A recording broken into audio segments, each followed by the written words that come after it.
استغفر الله العظيم. الفاتح إلى حضرة النبي محمد صلى الله عليه وسلم وأزواجه وذرياته وجميع سلاتنا علي بعلي وخصوصا أهل المعنى والبك وشبيكه وزب الفرق والقدر بجميع عبادك الصالحين وأهلك المقربين ونوعنا حضرنا وأسلم معنا في هذا المجمع وفي هذا المجلس كما نوى سلفنا الصالح وكما نوى الحبيب مر بن محمد بن سلم من حفيظ وإلى حضرة النبي محمد صلى الله عليه وسلم. الفاتحة.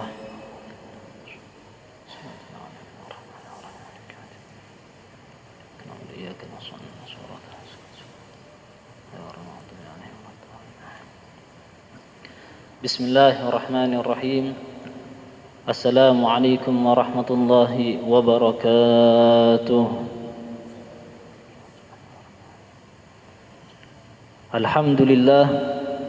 الحمد لله الذي مكرمنا بأنوار الإيمان والإسلام بأنوار المحمدية ونصلي ونسلم على سيدنا محمد مفتاح باب رحمة الله عدد ما في علم الله صلاة وسلاما دائمين بدوام ملك الله وعلى آله وأصحابه ومن والاه. رب اشرح لي صدري ويسر لي أمري واحلل عقدة من لساني يفقهوا قولي ولا حول ولا قوة إلا بالله العلي العظيم. أما بعد. Al-Mukarram Al-Muhtaram, para zuriatnya Rasulullah sallallahu alaihi wasallam, yang mana sebab adanya mereka ini menjadikan sebab atau wasilah untuk kita menyambung rasa cinta kepada Rasulullah sallallahu alaihi wasallam, dan juga yang ulun muliakan para alim ulama, guru-guru agama, tokoh-tokoh masyarakat, dan hadirin dan hadirat yang dimuliakan Allah Subhanahu wa taala, wabil khusus jamaah Masjid Raya Nurul Islam. Mudah-mudahan berkat kita hadir di sini, berkat kita berkumpul di sini, Allah Subhanahu wa taala ampuni dosa-dosa kita, kabulkan hajat-hajat kita, dimudahkan urusan-urusan kita, dan mudah-mudahan berkat kita duduk di sini, berkumpul pula di sini, orang tua kita yang telah mendahului kita, dan mudah-mudahan orang tua kita yang telah mendahului kita Allah Subhanahu wa taala lapangkan kuburnya, dan Allah Subhanahu wa taala berikan ganjaran dan balasan sebaik-baik balasan. Dan mudah-mudahan pula berkat kita hadir duduk di dalam majelis ini pula Allah Subhanahu wa taala sembuhkan yang sakit di antara kita, dan mudah-mudahan kita mati dalam keadaan husnul khatimah. Amin Allahumma amin.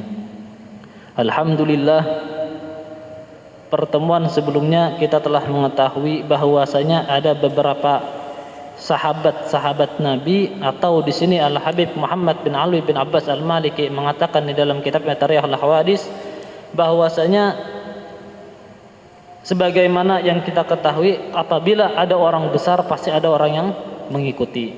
Begitu pula Rasulullah sallallahu alaihi wasallam. Sebagaimana kita ketahui bahwasanya ada orang-orang yang mengikuti Rasulullah sallallahu alaihi wasallam dalam kurung mereka berkhidmah kepada Rasulullah sallallahu alaihi wasallam. Mereka bukan cuma mengambil ilmu dan bahkan berkhidmah kepada Rasulullah sallallahu alaihi wasallam. Sebagaimana kemarin kita telah mengetahui bahwasanya orang yang berkhidmah kepada Rasulullah sallallahu alaihi wasallam itu ada Anas bin Malik.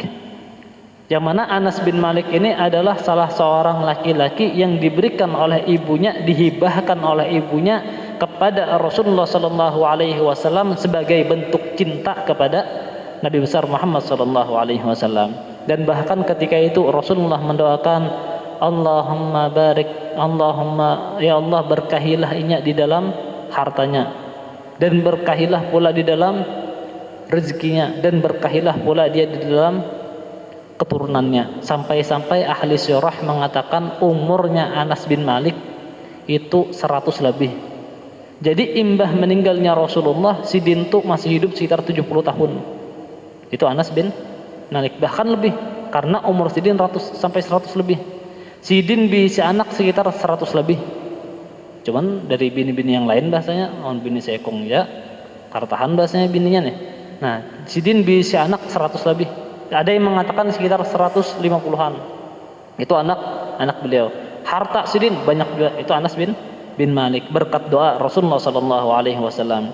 Dan pula kita mengetahui bahwasanya ada juga yang bernama Hindun, dan Asma, yang mana mereka ini adalah ahlu suffah, orang yang hijrah kepada Madinatul Rasulullah sallallahu alaihi wasallam, ditinggalkan hartanya semuanya dengan tujuan untuk menolong agamanya Allah Subhanahu wa taala. Ada pula yang semalam Rabi'ah bin Ka'ab Al-Aslamiyu, dia adalah orang yang mendapatkan pemberian dari Rasulullah sallallahu alaihi wasallam dengan perkataan, "Ya Rabi'ah, mintalah apapun yang kau inginkan pasti bakal diberi." Akan tetapi dia meminta kepada Rasulullah sallallahu alaihi wasallam murafaqatahu fil jannah, yaitu bersamaan dengan Rasulullah sallallahu alaihi wasallam di surga. Dan yang kelima yang insyaallah kita akan bahas dalam pertemuan ini adalah Abdullah bin Mas'ud. Siapa itu Abdullah bin Mas'ud? Abdullah bin Mas'ud adalah orang yang keenam memeluk agama Islam. Jadi amun kita nih mempelajari sirah Umar bin Khattab, khalifah yang kedua, itu orang yang ke-40.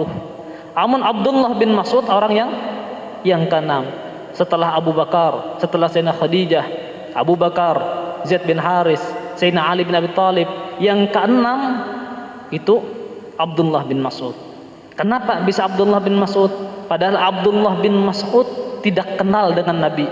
Padahal Abdullah bin Mas'ud bukan dari kalangan sahabat atau orang dekat Nabi ketika Nabi besar masuk. Ketika Rasulullah SAW diutus menjadi Nabi. Namun kita biasanya tahu Abu Bakar Siddiq, wajar Sidin bahasa masuk Islam. Kenapa? Karena beliau sebelum Nabi menjadi Nabi sudah menjadi sahabat Nabi. Sayyidina Khadijah, kenapa Sidin pertama kali masuk Islam? Bininya Nabi.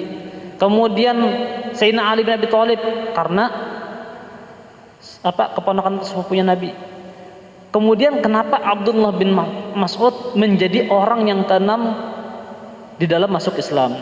Karena pada suatu ketika Rasulullah sallallahu alaihi wasallam dan Abu Bakar Siddiq pada waktu itu beliau lagi berjalan di suatu jalan untuk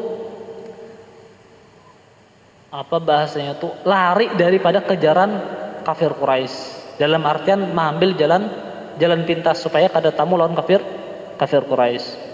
Ketika di perjalanan Abu Bakar dan Rasulullah sallallahu alaihi wasallam mengambil jalan pintas tadi, maka bahasanya tuh kehausan.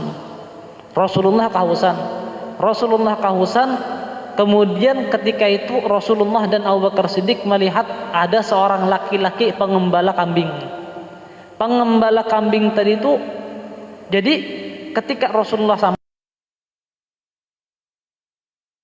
minta banyu susu kambing, minta banyu bahasanya nih, kehausan. Jar Abdullah bin Mas'ud kada kawa jarnya, ini lain punku, ini aku cuma mengembala aja. Lihat di sini waroknya Abdullah bin Mas'ud. Sebelum beliau masuk Islam sudah amanah bahasanya, menjagakan hak orang. Kada hakun bahasanya sisa bari gitu ya, kada hakun. Itu Abdullah bin Mas'ud. Kemudian kata Rasulullah sallallahu alaihi wasallam, kalau kayak gitu amun kayak itu jersidin, adakah kambing yang kada bersusu? Kan biasanya kan kambing itu kan embah melahirkan ada susunya. Kalau ini kambing bahasanya yang kada bersusu lagi, udah tua kah atau masih anung belum kawin, yang dasar kada ada susunya. Jar Abdullah bin Mas'ud ada, dijulungnya lawan Rasulullah. Imbah dijulungnya lawan Nabi, diusap Nabi tempat susunya tadi tuh. Imbah diusap Nabi, tiba-tiba yang susunya kempes tadi lagi jadi penuh. Habis penuh, maka diperaslah oleh Abu Bakar Siddiq. Diambil Abu Bakar Siddiq satu batu, yang mana satu batu tadi ada lengkungannya karena ada gelas. Diambil Abu Bakar Siddiq, dituang ke tempat oleh Abu Bakar Siddiq. Diminum oleh Abu Bakar Siddiq. Imbah diminum oleh Abu Bakar Siddiq, baru diminum oleh Rasulullah sallallahu alaihi wasallam. Kemudian kata Rasulullah diusap lagi, diusap oleh Rasulullah sallallahu alaihi wasallam, bahasanya itu kempes, jadi kempes bahasanya nih, kada lagi susunya.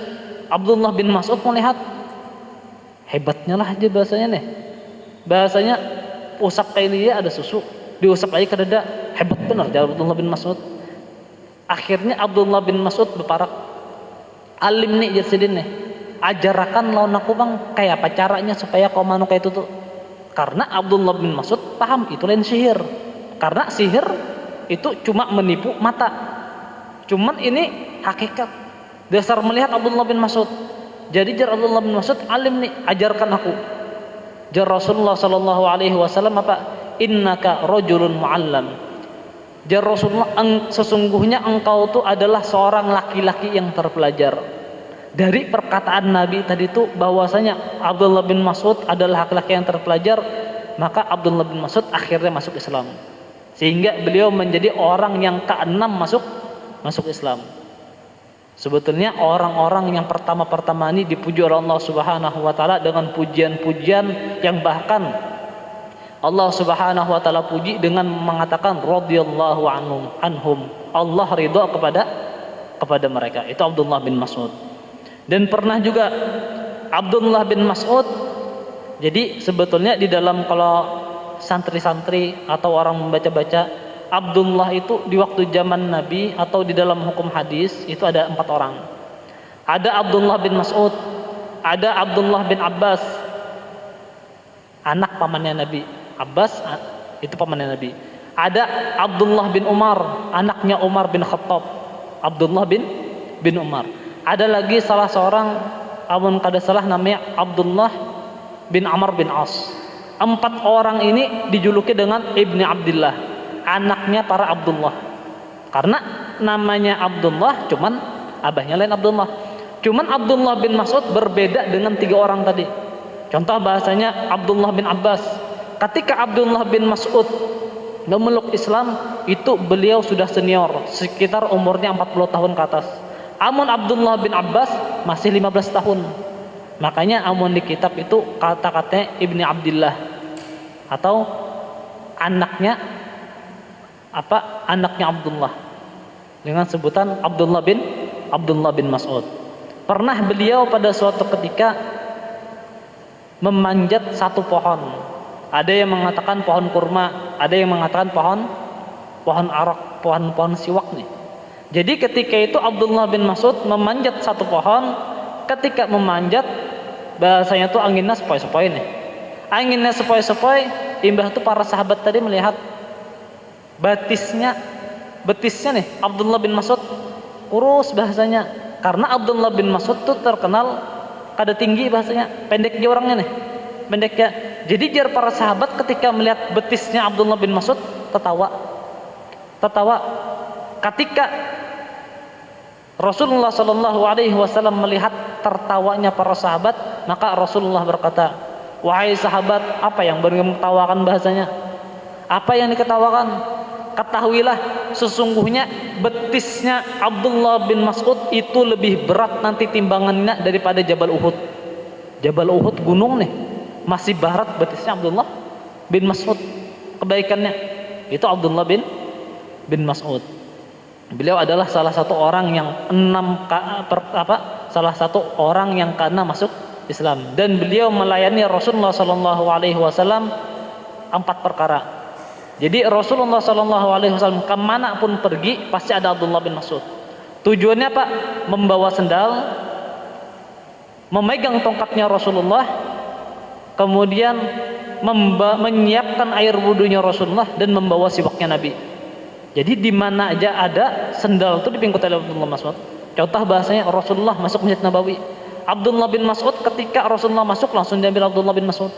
Kayak kita nih, ada guru-guru biasanya. Kan guru-guru masuk langsung diambil sendalnya kalau itu sunnah. Itu sunnah berkhidmah kepada pewarisnya para nabi.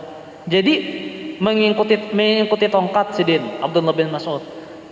Membawa sendalnya Nabi, menyiapkan air wudunya dan mengikuti siwaknya Nabi, itu Abdullah bin Mas'ud. Kemudian yang keenam adalah Uqbah bin Amir. Siapa itu Uqbah bin Amir? Uqbah bin Amir adalah salah seorang sahabatnya Rasulullah Sallallahu Alaihi Wasallam yang termasuk orang yang terlambat masuk Islam. Maksudnya terlambat tuh ketika Nabi hijrah ke Madinah ya masuk Islam. Amun Abdullah bin Mas'ud itu orang yang keenam. Pada gegampangan pian yang keenam. Sayyidina Umar dia yang ke-40. Ini Abdullah bin Mas'ud yang ke-6.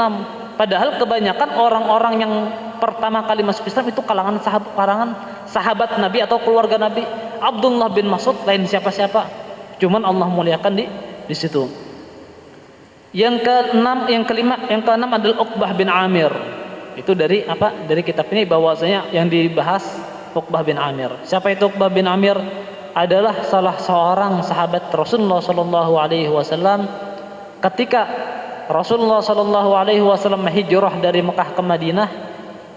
Sebagaimana kita ketahui bahwasanya orang-orang Madinah menyambut Nabi, ya kalau orang Madinah ketika Rasulullah sampai ke Madinah menyambut Nabi dengan terbanglah, dengan mengucapkan tala al-badru alaina lah min sanilatil wada.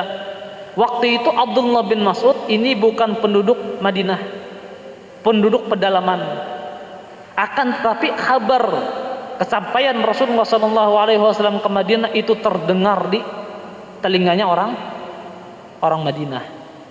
Jadi sahabat-sahabat Abdullah bin Mas'ud ketika mendengar Rasulullah sampai Madinah, bahwa di Madinah menunggu.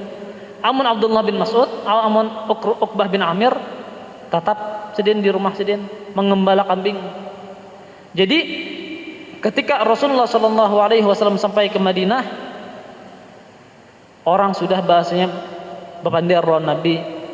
Tiba-tiba datang Uqbah bin Amir. Datang Uqbah bin Amir, ya Rasulullah ajar. Ya Rasulullah ajar. Ya Rasulullah siapa yang kami sedin? Ulun Uqbah bin Amir minta bayat lawan pian. Minta bayat lawan pian. Karena waktu orang-orang masuk, Rasulullah masuk Madinah itu di bayat rata-rata. Di bayat ini sahabat ini, contoh misalkan sahabat yang bernama Abdullah bin Abbas itu disodarakan lawan orang-orang Madinah. Jadi seakan-akan menjadi satu. Makanya ada istilah muhajir dan ansor untuk membedakan mana yang kaum pendatang, mana kaum asli. Kemudian Uqbah bin Amir, beliau masuk Islam pada ketika Rasulullah SAW sampai di Madinah. Ketika itu beliau tidak sendiri, beliau bersama dengan 12 orang sahabat beliau. Jadi Uqbah bin Amir ini orang yang mengembala kambing. Hartanya kambing ya, mengembala kambing. Jadi jar kakawanannya kayak apa kita nih jarnya? Kada mungkin kita nih mengembala kambing terus di pedalaman sedangkan Rasulullah di Madinah. Jar Uqbah apa? Amun kayak itu kayak ini jajarnya supaya kita kada sia-sia, kada di sini aja bergantian.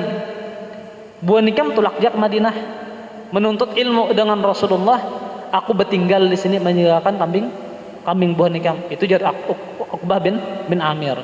Akhirnya kawan-kawannya ke Madinah beratan bertamu lawan Nabi. Uqbah bin Amir bapak mengembala kambing. Kawannya bulik dari Madinah, disampaikannya Rasulullah mengatakan kayak ini, Rasulullah mengajarkan kayak ini. Kayak itu terus sampai beberapa waktu, maka Uqbah bin Amir ini tergeretek di dalam hatinya. Ruginya jarnya gara-gara kambingnya kada hakon bersama lawan Nabi. Gara-gara kambingnya kada hakon menuntut ilmu. Akhirnya apa? Ditinggalnya kambing tulak lawan sahabatnya. Bulang bulik bahasanya. Imbah bulang bulik rasa nyaman di Madinah, begana di Madinah, kambingnya ditinggal. Tinggal bersama ahlu sufah, tinggal bersama orang-orang yang datang ke Madinah tanpa membawa harta karena sudah disiapkan oleh Rasulullah SAW. Tinggal di Madinah. Tinggal di Madinah beberapa waktu, maka berkat beliau meninggalkan harta beliau, kambing beliau, beliau tidak menyangka bahwasanya beliau bakal menjadi orang panglima perang, orang yang bersama Rasulullah di medan perang, bahkan bisop yang pertama, menjadi gubernur akhirnya sedang. Lain menjadi gubernurnya, beliau menjabat jabatan yang mana tidak pernah dipikirkan oleh beliau. Jadi gara-gara meninggalkan kambing, Allah Subhanahu wa taala ganti dengan balasan yang lebih karena meninggalkan dunia untuk akhirat. Itu Uqbah bin Amir. Dan Uqbah bin Amir ini pula diceritakan bahwasanya beliau ini adalah orang yang alim, sangat alim di dalam masalah Al-Quran dan hadis, dan bahkan fikihnya alim. Intinya beliau ketika ke Madinah duduk lawan Nabi belajar, sampai-sampai menjadi ulama pada zamannya. ulama besar, itu Uqbah bin Amir. Dan beliau beliau meninggal tahun 58 Hijriah. Jadi beliau meninggal tahun 58 Hijriah. Itu Uqbah bin Amir. Adapun tugas beliau adalah beliau selalu membayangi Nabi kemanapun Nabi tulak. Di bahasanya itu siap. Amun Abdullah bin Mas'ud kan sudah ada tugasnya, Abdullah bin Mas'ud. Cuman amun Uqbah bin Amir itu ada aja tugasnya. Cuman kada sepenting Abdullah bin Mas'ud. Karena Abdullah bin Mas'ud orang yang karena masuk Islam. Sedangkan Uqbah bin Amir orang yang masuk Islam ketika Nabi hijrah dari Mekah ke Madinah. Cuman beliau selalu mengiringi Nabi kemanapun berada. Itu Uqbah bin Amir. Kemudian yang ketujuh yaitu Bilal bin Rabbah. Amun Bilal bin Rabbah ini rancak dah kita mendengar. Siapa itu Bilal bin Rabbah? Bilal bin Rabbah adalah salah seorang laki-laki yang dijuluki dengan Ibnu Sauda. Seorang laki-laki yang dijuluki dengan anaknya perempuan yang hitam. Kenapa? Karena Mama Sidin Hirang bahasanya. Salah satu dari kota terpencil di daerah Afrika. Jadi Bilal bin Rabbah itu memiliki ibu yang namanya Humamah. Jadi Mama Sidin bibni Humamah, bibni Hamamah, nama Mama Sidin Hamamah. Wahya ummuhu, yang mana beliau ini adalah ibu beliau. Yang mana Bilal bin Rabbah itu beda umur lawan Nabi sekitar 10 tahun. Jadi amun umur Nabi 63 tahun, amun umurnya Sayyidina Bilal itu 53 tahun, beda 10 tahun lawan Nabi besar Muhammad sallallahu alaihi wasallam. Adapun Bilal bin Rabbah, sebagaimana yang kita ketahui bahwasanya beliau adalah salah seorang budak dan bahkan beliau muadzin, orang yang pertama kali azan waktu zaman Nabi besar Muhammad sallallahu alaihi wasallam. Makanya ada istilah Bilal. Ya, kalau Bilal itu nama sahabat, orang yang pertama azan, orang yang pertama mengumandangkan azan itu namanya Bilal bin Rabbah. Dan yang mana beliau ini adalah salah seorang budak dari kafir Quraisy. Sebetulnya waktu beliau menjadi budak biasa saja. Cuman ketika beliau menjadi budak dan masuk Islam, di situ beliau mendapatkan siksaan yang sangat berat. Kenapa? Karena tuan beliau adalah selepel dengan Abu Jahal, Abu Lahab. Itu levelnya tuannya. Jadi disiksa dengan siksaan yang pedih. Sampai-sampai dikatakan bahwasanya Bilal bin Rabbah beliau disiksa di tengah terik matahari, di padang pasir, di tengah terik matahari, dan diandak di atasnya besi yang panas. Karena amun kita nih biasanya amun diaman, amun kita kan panas di sini berjamur biasa aja, kalau berjalan bahasanya kalau bersandal biasa aja. Cuman amun di sana kayak ulun alami di sana itu amun Jumatan harus bersedia sandal. Amun soalnya di sana tuh jarang bersandal buan santri. Kenapa jarang bersandal? Karena tanah yang ada di kota Tarim itu semuanya pernah diinjak para wali. Jadi dengan harapan mudah-mudahan kita pernah menginjak tanah yang pernah diinjak wali. Itu ngambil berkah. Jadi setiap santri kebanyakan kada bersandal. Cuman amun Jumatan itu berpikir benar harus bisa sandal. Soalnya amun Jumatan sekitar 300 meter masjidnya berjalan tuh panas benar. Sampai-sampai bahasanya sekitar bisa ada 60 derajat. Saking panasnya nih. Bahasanya amun dari mataharinya cuacanya sekitar 40 derajat lebih. Cuman saking panasnya karena di tanah panasnya kerasaan. Baandak batisnya bahasanya di tanah 5 detik aja panasan. Sampai-sampai ya kawan dikubur hintalo aja bisa masak nih. Entar rebus biasanya. Jadi saking panasnya Bilal bin Rabbah diandak di padang pasir. Di padang pasir yang sangat panas dirabahkan di situ. Imbah dirabahkan disuruh pacul bajunya, diandak di atas dadanya besi. Karena sengatan matahari tadi maka besi tadi panas. Jadi kayak terbakar di situ. Dan bahkan jar kafir Quraisy, bebulikkah pulang jar. Tinggalkan agamanya Muhammad, tinggalkan. Apa jar Bilal? Ahadun ahad. Cukup Allah satu jarnya. Allah yang Maha Esa. Di situ Al Habib Umar bin Muhammad bin Salim bin Hafidh pernah beliau menerangkan, sebetulnya Sayyidina Bilal pada waktu disiksa itu beliau mengalami sakit yang sangat sakit.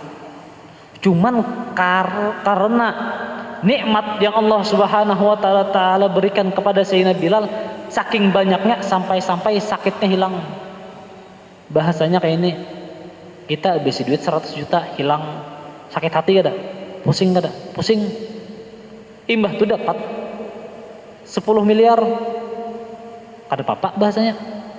Mengganti rasa sakit tadi diganti dengan nikmat. Sampai-sampai jar Sayyidina Bilal, waktu itu aku sama sekali tidak merasakan sakit di dalam siksaan itu, bahkan aku merasakan nikmat. Itu jar Sayyidina Bilal. Makanya jar Rasulullah sallallahu alaihi wasallam ada 3 golongan. Yang mana 3 golongan ini apabila mereka mengamalkan 3 perkara ini, maka mereka akan merasakan nikmatnya iman. Dalam artian walaupun disiksa, ada musibah apa, nyaman terus. Salah satunya adalah cinta kepada Allah dan benci kembali ke agama sebelumnya, sebagaimana bencinya dia masuk ke dalam api neraka. Itu orang amun mengamalkan berpikiran kayak tadi, memiliki perasaan kayak tadi, maka Allah Subhanahu wa taala berikan halawatul iman, nikmatnya iman. Itu cerita singkat daripada Sayyidina Bilal. Dan pernah juga diceritakan bahwa Sayyidina Bilal ketika beliau setelah wafatnya Rasulullah sallallahu alaihi wasallam, maka Sayyidina Bilal kada tahan begana di Madinah. Setiap melihat dinding, setiap melihat tempat, setiap melihat mihrab, mengingatkan Sayyidina Bilal akan Rasulullah sallallahu alaihi wasallam. Sampai-sampai setelah Rasulullah meninggal, ada lawas Sayyidina Bilal tulak ke negeri Syam. Tulak ke negeri Syam, lawas di negeri Syam. Soalnya ketika beliau di Madinah, kada tahan sedin, kada tahan menyandang rasa ditinggal oleh Nabi besar Muhammad sallallahu alaihi wasallam. Kemudian ketika beliau ke negeri Syam, sampai di negeri Syam, maka bermimpi lawan Nabi. Bermimpi lawan Nabi, jar Rasulullah apa? Ketika bermimpi lawan Nabi, bangunnya menangis sidin. Ketika menangis, jar keluarga sidin apa? Ya sahabatnya Rasulullah, kenapa pian menangis? Jar Sayyidina Bilal apa? Aku mimpi lawan Nabi. Aku mimpi lawan Nabi, jar Sayyidina Bilal. Jar Rasulullah, ya Sayyidina Bilal, kenapa jauh benar? Kenapa jauh benar? Kada rindu kaikam lawan aku, jar Nabi. Kada hendak kaikam, jar Nabi, menziarahiku. Itu jar Rasulullah mimpi di dalam mimpinya Sayyidina Bilal. Maka ketika terbangun Sayyidina Bilal langsung menuju kota Madinah. Untuk apa? Untuk menziarahi Rasulullah sallallahu alaihi wasallam. Sampai ke kota Madinah, masuk masjidnya Nabi besar Muhammad sallallahu alaihi wasallam, langsung tersungkur bahasanya nih, mengucap salam. Ya assalamu alayka ya Nabi Allah, di hadapan makamnya Rasulullah sallallahu alaihi wasallam. Di situ Sayyidina Bilal menangis sejadi-jadinya. Sampai-sampai ketika para sahabat melihat seorang laki-laki yang tersungkur menangis, hendak menegur. Ada boleh kayak ini bahasanya? Jangan disembah bahasanya. Ketika melihat yang menangis di makamnya Rasulullah sallallahu alaihi wasallam Sayyidina Bilal, ketika dikumpul tadi sekelilingnya, maka mereka mengetahui ini sahabatnya Rasulullah, Sayyidina Bilal, orang yang cinta kepada Rasulullah dan bahkan dicintai oleh Rasulullah sallallahu alaihi wasallam. Maka sahabatnya Rasulullah berkumpul di situ menyambut Sayyidina Bilal.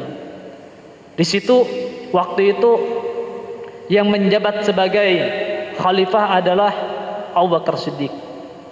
Sebagaimana dikatakan di dalam kitab yang dikarang oleh Ibnu Katsir, Bidayah wan Nihayah, masalah syurah, di situ dikatakan ala tu'adzin kama tu'adzin fi ahdi Rasulullah sallallahu alaihi wasallam.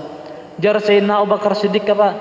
Ya Bilal, ikam kada hendak ka azan sebagaimana ikam dulu azan waktu zaman Rasulullah sallallahu alaihi wasallam. Kemudian jar Sayyidina Bilal apa? Kada kawa jar sedin. Kenapa? Karena setiap azan aku teringat lawan Rasulullah. Karena setiap azan, ketika aku setelah azan, aku mendatangi kamar Rasulullah. Ya Rasulullah, azan, sudah azan. Setiap kali, itu waktu zaman Rasulullah masih hidup. Jar Sayyidina Bilal apa? Jikalau aku azan sekarang, bepadah lawan siapa aku? Menghabarkan lawan siapa? Rasulullah sudah kedada. Kada hendak Sayyidina Bilal. Datang pulang Sayyidina Umar bin Khattab. Ya Bilal, Allah tu'adzin kama tu'adzin fi ahdi Rasulullah. Ya Bilal, ikam kada azan kah sebagaimana azan engkau dulu waktu zamannya Nabi? Jar Sayyidina Bilal apa? Kada lawas datang berdua kanak-kanak halus. Sayyidina Hasan dan Husain. Jar Sayyidina Hasan dan Husain, ya Husain, itu Bilal jarnya.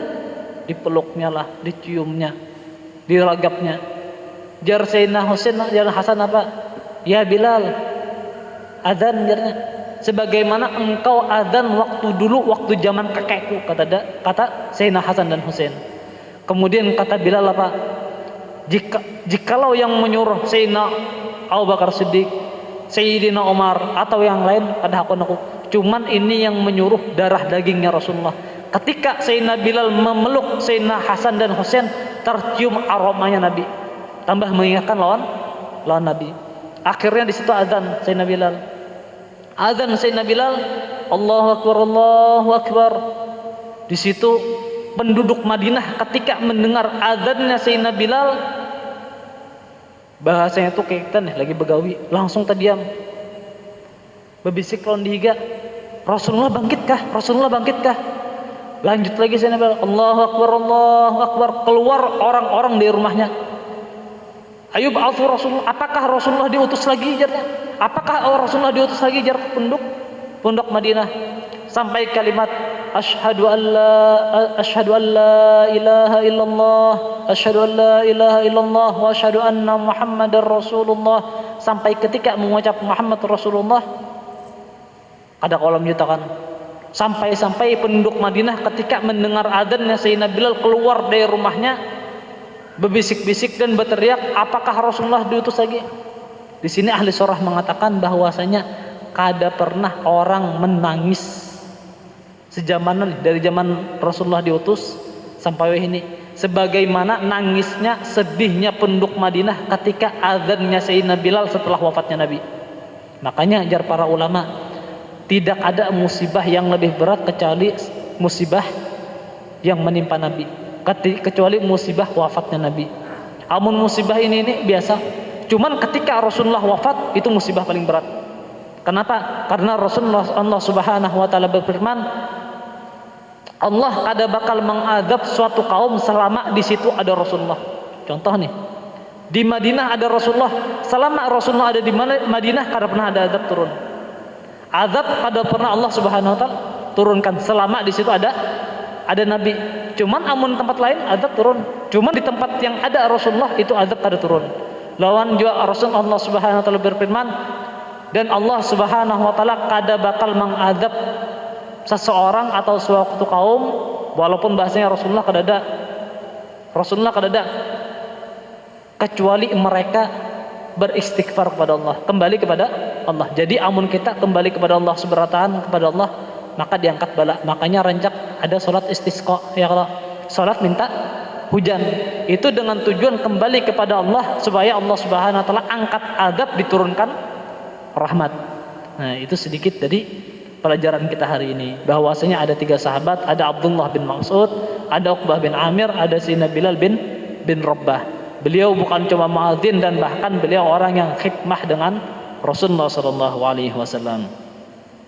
Mudah-mudahan berkat kita hadir di sini, duduk di sini, mengambil ilmu di sini menjadi sebab Allah Subhanahu wa taala tanamkan di dalam hati kita rasa cinta, tanamkan di dalam diri kita rasa rindu kepada ahli baitnya Rasulullah, kepada para sahabatnya Rasulullah sallallahu alaihi wasallam, kepada zuriatnya Rasulullah sallallahu alaihi wasallam, dan ditanamkan rindu dan cinta pula kepada Rasulullah sallallahu alaihi wasallam. Dan mudah-mudahan apa yang kita ambil hari ini menjadi sebab Allah Subhanahu wa taala redha kepada kita, sehingga kita bisa diberikan ilmu yang bermanfaat, ilmu yang menjadikan kita tambah takut kepada Allah, ilmu yang menjadikan kita tambah dekat kepada Allah Subhanahu wa taala. Dan mudah-mudahan pertemuan ini pertemuan yang dipandang oleh Allah Subhanahu wa taala, pertemuan yang menjadikan sebab kita mati dalam keadaan husnul khatimah man afiyah. Amin Allahumma amin. Wa ala hadhihi niyyah wa kamana wa sallallahu alaihi al-Fatihah. Iyyaka na'budu wa iyyaka nasta'in shiratal mustaqim. Amin amin ya Allah. Bismillahirrahmanirrahim. Alhamdulillahi rabbil alamin. Wassalatu wassalamu ala sayyidina Muhammadin wa ala ali sayyidina Muhammad. Allahumma inna nas'aluka salamatan fid din wa barakatan fil amr wa sa'atan fil jasad wa sa'atan fil rizq wa tawbatan qabla al-maut wa syahadatan inda al-maut wa maghfiratan ba'da al-maut wa 'afwan dal hisab aman la tafan asma jannah wa rizqna an-nadhara ila wajhil karim. Wa sallallahu ala sayyidina Muhammadin nabiyil ummi wa ala alihi wa sahbihi wasallam. Alhamdulillahi rabbil alamin. Mungkin hanya itu yang dapat ulun sampaikan, kurang lebihnya ulun minta maaf. Dan juga sedikit menyampaikan saruan undangan, insyaallah malam ini seperti biasa Jalsatul Isnin di Jalan Jujung Buih 7 nomor 12. Setelah sholat isya, pengajian rutinan seminggu sekali, insyaallah Jalan Jujung Buih di Majelis An-Nur atau di Pondok Al-Huda Jalan Jujung Buih 7 nomor 12. Mudah-mudahan Allah Subhanahu wa taala berikan kita taufik hidayah dan diberikan kelapangan waktu bisa menghadiri acara-acara seperti itu. Mungkin hanya itu yang dapat ulun sampaikan, kurang lebihnya ulun minta maaf. Wassalamualaikum warahmatullahi wabarakatuh.